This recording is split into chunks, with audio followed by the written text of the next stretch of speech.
Hi all, welcome back to my channel. ഇന്ന് ഞാൻ വീഡിയോയിൽ നമുക്ക് വളരെ മനോഹരമായ ഒരു ടെക്സ്ചേർഡ് സ്റ്റിച്ചായ ബാഫിൾ സ്റ്റിച്ചാണ് പഠിപ്പിക്കുന്നത്.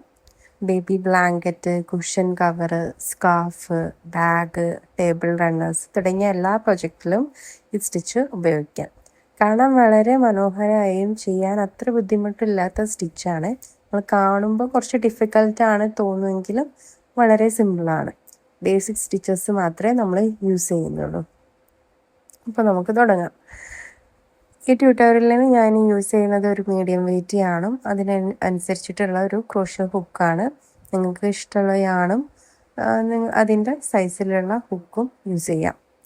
സോ ആദ്യം നമുക്ക് മൾട്ടിപ്പിൾ ഓഫ് 3ൻ്റെ ഒരു ചെയിൻസാണ് ഇടേണ്ടത്. ഞാൻ ഇവിടെ 18 ആണ് പ്ലസ് 2 ചെയിൻസ്, അങ്ങനെ ടോട്ടൽ 20 ചെയിൻസാണ് ഇട്ടിട്ടുള്ളത്.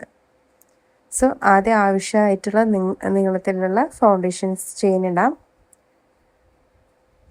എത്രയാണോ നിങ്ങളെ പ്രൊജക്റ്റ് ആ ഒരു വലിപ്പത്തിനനുസരിച്ച് ചെയ്യുമ്പോൾ മൾട്ടിപ്പിൾ ഓഫ് 3 എടുക്കുക, പ്ലസ് 2 ചെയിൻസ് ഇടാം.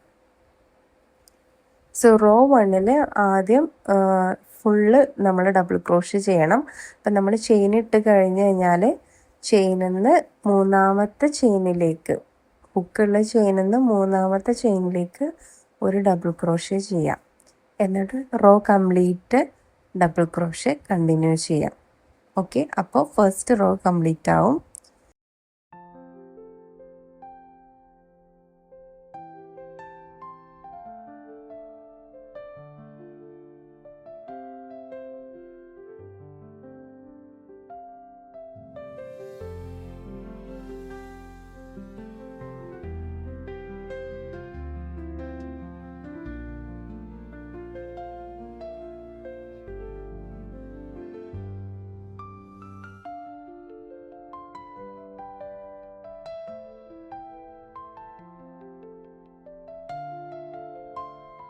ഇനി റോ 2ൽ നമ്മൾ 2 ചെയിൻ ഇട്ടിട്ട് വർക്ക് ടേൺ ചെയ്യാം. ആദ്യം ഒരു ഡബിൾ ക്രോഷ്യ ചെയ്യാം. അടുത്ത സ്റ്റിച്ചിൽ നമ്മൾ ഫ്രണ്ട് പോസ്റ്റ് ഡബിൾ ക്രോഷ്യ ആണ് ചെയ്യേണ്ടത്. ഫ്രണ്ട് പോസ്റ്റ് ഡബിൾ ക്രോഷ്യ എന്ന് പറഞ്ഞാൽ നമ്മൾ ഹുക്ക് ഇൻസേർട്ട് ചെയ്യുമ്പോൾ ആ ഒരു ഡബിൾ ക്രോഷ്യൻ്റെ ബാക്ക് സൈഡിലൂടെ ഇട്ടിട്ട് ഡബിൾ ക്രോഷ്യൻ്റെ ഉള്ളിലൂടെയാണ് നമ്മൾ എന്ത് ചെയ്യേണ്ടത്, ഡബിൾ ക്രോഷ്യ ചെയ്യേണ്ടത്. അല്ലാതെ നമ്മൾ നോർമലി ഡബിൾ ക്രോഷ്യ ചെയ്യുമ്പോൾ നമ്മൾ ആ മേലത്തെ ചെയിനിൻ്റെ ആ ഒരു വി ഷേപ്പിൻ്റെ ഉള്ളിലൂടെ ആണല്ലോ നമ്മൾ ഡബിൾ ക്രോഷ്യ ചെയ്യുക. അതിന് പകരം നമ്മൾ ആ ഒരു ഡബിൾ ക്രോഷ്യൻ്റെ ഉള്ളിലൂടെ വേണം ഡബിൾ ക്രോഷ്യ ചെയ്യാൻ വേണ്ടിയിട്ട്.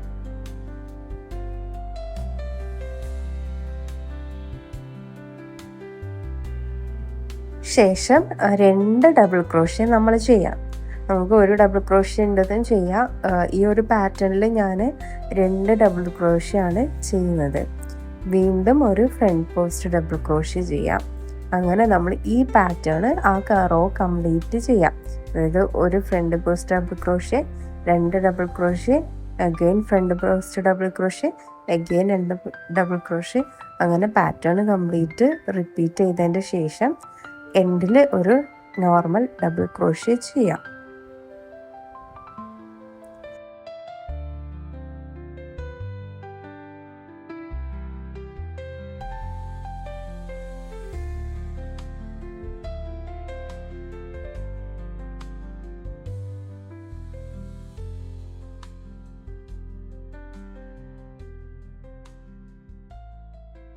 സോ മെയിനായിട്ട് ഇതിൽ ശ്രദ്ധിക്കേണ്ടത് ഫ്രണ്ട് പോസ്റ്റ് ചെയ്യുമ്പോൾ സ്റ്റിച്ചിൻ്റെ മുകളിലല്ല, സ്റ്റിച്ചിൻ്റെ പോസ്റ്റിന് ചുറ്റുമാണ് ഹുക്ക് കയറ്റേണ്ടത്. അപ്പോഴാണ് ഈ മനോഹരമായ സ്ട്രക്ചർ നമുക്ക് കിട്ടുന്നത്. ഓക്കെ, അപ്പം ഇനി റോ 3 നമ്മൾ വർക്ക് ടേൺ ചെയ്യുക, 2 ചെയിൻ ഇടുക. ഈ റോയിൽ പാറ്റേണിൽ അല്പം ചേഞ്ച് വരും. അതായത് മുൻപുള്ള റോയിൽ ഫ്രണ്ട് പോസ്റ്റ് ചെയ്തെടുത്ത് ഇപ്പോൾ നമ്മൾ നോർമൽ ഡബിൾ ക്രോഷ്യം, നേരത്തെ നോർമൽ ഡബിൾ ക്രോഷ്യ ചെയ്ത് 2 ഡബിൾ ക്രോഷ്യ ചെയ്തിരുന്നല്ലോ, അവിടെ നമ്മൾ ഫ്രണ്ട് പോസ്റ്റ് ഡബിൾ ക്രോഷ്യ ആണ് ചെയ്യുക. അപ്പം ഒരു normal double crochet, 2 front post double crochet, again ഒരു normal double crochet, again 2 front post double crochet, അങ്ങനെ ആയിരിക്കും പാറ്റേൺ ഉണ്ടാവുക.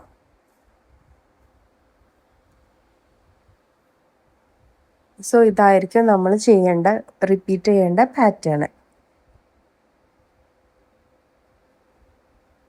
സോ നമുക്ക് എപ്പോഴും ശ്രദ്ധിക്കുക, വേഫിൾ സ്റ്റിച്ചിൽ ഓരോ റൗണ്ട് കഴിയുമ്പോഴും ആൾട്ടർനേറ്റിംഗ് പാറ്റേൺസ് ആണ്. ഈ ആൾട്ടർനേറ്റിംഗ് പാറ്റേൺസ് തന്നെയാണ് ഈ വേഫിൾ സ്റ്റിച്ചിന് ആ ഒരു ടെക്സ്ചേർഡ്, മനോഹരമായിട്ടുള്ള ടെക്സ്ചേർഡ് ഡിസൈൻ വരാനുള്ള കാരണം. അപ്പോൾ ഇനി നമ്മൾ റിപ്പീറ്റ് ചെയ്യുമ്പം ഈ സെക്കൻഡ് റോയും തേർഡ് റോയും ആണ് റിപ്പീറ്റ് ചെയ്ത് വരേണ്ടത്. സോ ഒരു റോയിൽ ആദ്യത്തെ പാറ്റേണും രണ്ടാമത്തെ റോയിൽ അൾട്ടർനേറ്റ് ചെയ്ത പാറ്റേണും, അങ്ങനെ കുറച്ച് റോസ് കഴിഞ്ഞാൽ ഇതുപോലെ നമുക്ക് കിട്ടും.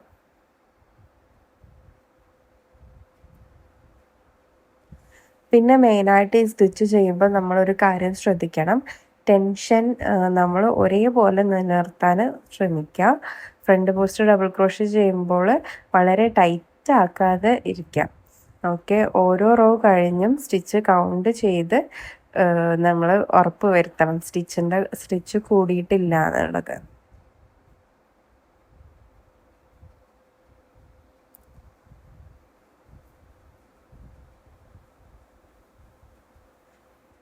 വേഫിൾ സ്റ്റിച്ച് ചെയ്തിട്ട് ബാഗുകൾ ചെയ്യുമ്പോൾ, അതുപോലെ തന്നെ കുഷൻ കവറൊക്കെ ചെയ്യുമ്പോൾ ഈ ഒരു ടെക്സ്ചർ വളരെ പ്രീമിയം ലുക്കാണ് തരിക.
ഈ വീഡിയോ നിങ്ങൾക്ക് ഇഷ്ടപ്പെട്ടിട്ടുണ്ടെങ്കിൽ നിങ്ങൾ ഒരു ലൈക്ക് ചെയ്യുക. ഇത്തരത്തിലുള്ള എളുപ്പമുള്ള ക്രോഷ്യ സ്റ്റിച്ചസിൻ്റെ ട്യൂട്ടോറിയൽ വേണമെങ്കിൽ എൻ്റെ ചാനൽ നിങ്ങൾ സബ്സ്ക്രൈബ് ചെയ്യാനും ബെല്ലൈക്കൺ അമർത്താനും മറക്കരുത്. ഈ വീഡിയോ കണ്ടതിന് എല്ലാവർക്കും നന്ദി. അടുത്ത വീഡിയോയിൽ വീണ്ടും കാണാം. Thank you.